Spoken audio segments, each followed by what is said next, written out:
అమరావతిలో మంత్రి లోకేష్ మాట్లాడుతున్నారు. లైవ్ లో చూద్దాం. దానిపైన ఉన్న ఇంట్రెస్ట్ కానీ టర్మ్ పేమెంట్ కానీ అది కేంద్ర ప్రభుత్వం చేస్తుంది.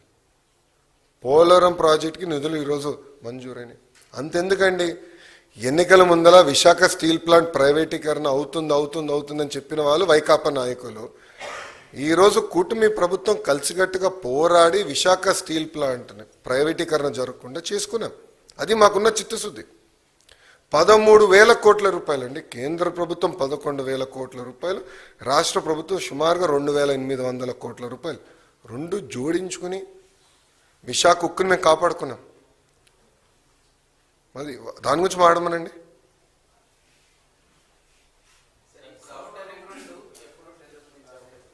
అది మంత్రి నారాయణ గారు సమాధానం చెప్తారు. నాకు అంత ఐడియా లేదమ్మా.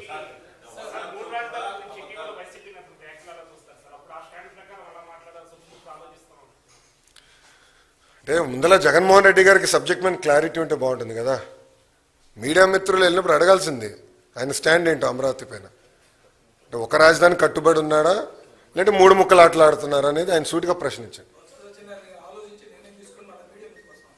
పాపం ఆయన చేతుల్లో ఏముందబ్బా, ఆయన చేతుల్లో ఏముందా? అక్కడ సజ్జల స్క్రిప్ట్ పంపిస్తే ఈయన చదువుతాడు కౌన్సిల్లో కూర్చుని. అంతే కదా జరిగేది.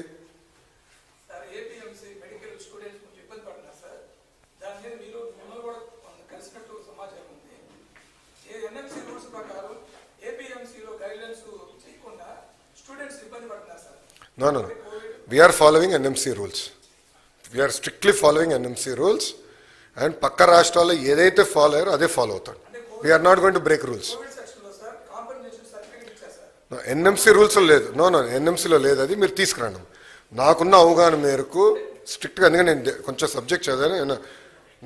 నాకున్న ఇన్ఫర్మేషన్ రాంగ్ అవుతే మీరు నన్ను అది డీటెయిల్స్ ఇవ్వండి. బట్ నాకున్న సమాచారం మేరకు I have checked. We are following NMC guidelines. లేదమ్మా, రాలేదని. అది ఇష్యూ అయింది, కోర్టుకి వెళ్ళింది. అది ఆ డీటెయిల్స్ ఉంది, నాకు ఐడియా ఉందమ్మా. మీరు అది కోర్టుని అడగాలి సార్. అమ్మా, ఐ అండర్స్టాండ్ అమ్మా, ఇది కొత్త ఇష్యూ కాదు, ఇది నలుగుతున్న issue. But NMC guidelines నేను ఫాలో అవ్వాలి. I'm duty bound by certain guidelines. అది నేను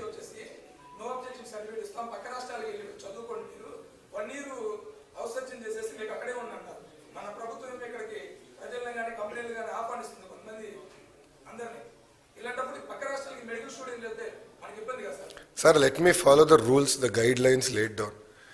కోర్టు కూడా క్లారిటీ ఇచ్చిందా, then I can take up అమ్మా. అంతేగాని చట్టాన్ని ఉల్లంఘించే అలవాటు నాకు లేదు.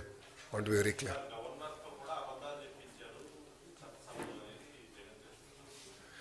అమ్మా, మీరు గమనిస్తే వాస్తవాలే గవర్నర్ గారు పలికారు. చాలా క్లారిటీగా ఉంది. స్పీచ్ పైన కూడా కౌన్సిల్లో వాళ్ళు దుష్ప్రచారం చేయాలని ప్రయత్నించినప్పుడు నేను చాలా స్పష్టంగా చదివి చెప్పాను. దాని తర్వాత నన్ను సోషల్ మీడియాలో కూడా పెట్టి ఉద్యోగాలు ఇవ్వలేదు అనే ట్రోల్ కూడా చేశారు. But I stand by my word. అవాస్తవాలు చెప్తాం మాకు అలవాటు లేదు. ఏముంది దాంట్లో? చాలా స్పష్టంగా ఇన్ని లక్షల కోట్ల పెట్టుబడి, దీని ద్వారా ఇన్ని లక్షల మందికి ఉద్యోగాలు వస్తాయి అని చాలా స్పష్టంగా పేర్కొన్నా. దాని మేము కట్టుబడినాం.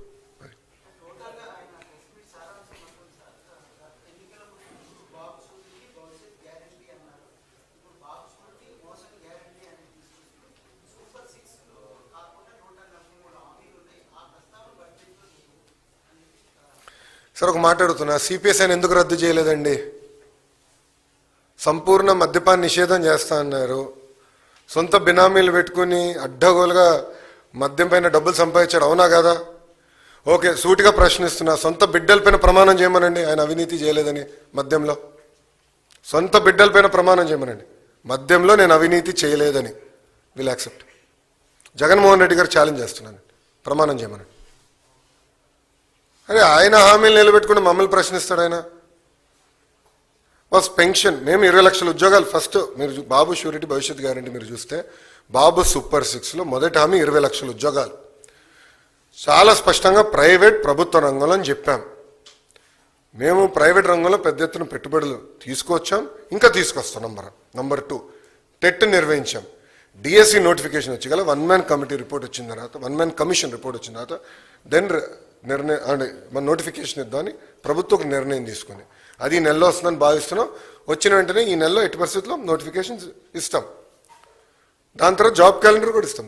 అంటే ఎలాంటి డౌట్ అవసరం లేదు, అది చేస్తాం. పెన్షన్ పెంచుతాను, పెంచాం. ఉచితంగా గ్యాస్ ఇస్తాను, 3 గ్యాస్ సిలిండర్లు ప్రతి ఏటా ఇస్తాను, ఇచ్చాం. ఇంకో పక్కన మీరు చూస్తే మూసేసిన అన్న క్యాంటీన్లు తిరిగి ప్రారంభిస్తాను, చేశాం.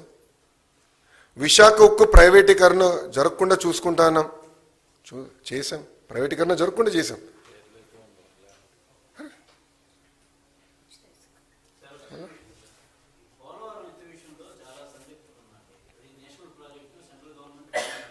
ఎవరికుందండి డౌట్?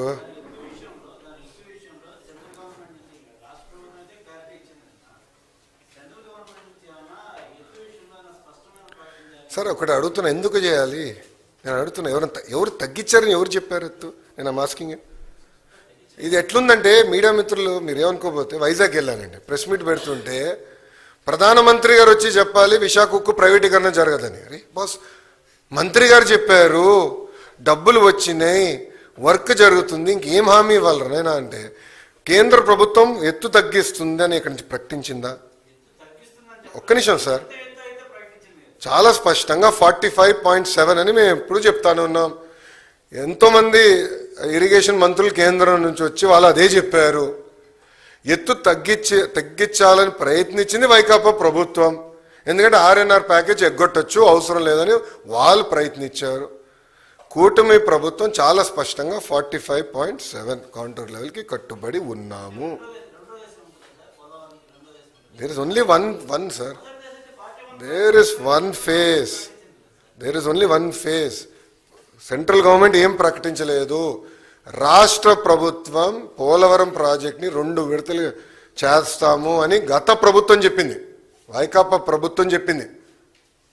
ఆనాటి ఒక నిమిషం అండి పూర్తి, ఆనాటి ఇరిగేషన్ మంత్రి చెప్పాడు, కేంద్ర ప్రభుత్వం చెప్పలేదు. కేంద్ర ప్రభుత్వం goes by what state government says boss. ఎందుకంటే ఇంప్లిమెంటేషన్ ఏజెన్సీ రాష్ట్ర ప్రభుత్వం. 45.7కి మేము కట్టుబడి ఉన్నాం. మీకు ఎలాంటి డౌట్ అసలు, ఎలాంటి డౌట్ అసలు.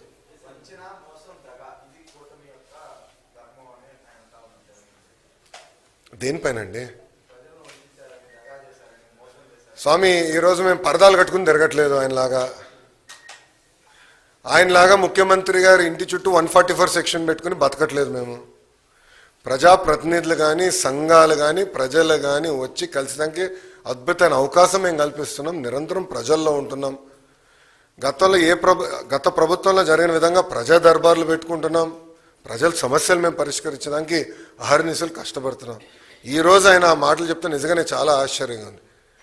ప్రతిపక్షంకి వచ్చిన తర్వాత కూడా ఆయన సొంత కార్యకర్తలను కలవట్లేదండి. ప్రజలను వదిలేండి, సొంత కార్యకర్తలను కలవట్లే. ప్రతిపక్షానికి వచ్చి 9 నెలలు అయింది. మళ్ళీ ఆయన మాకు నీతులు చెప్తే ఎంత అన్యాయం స్వామి.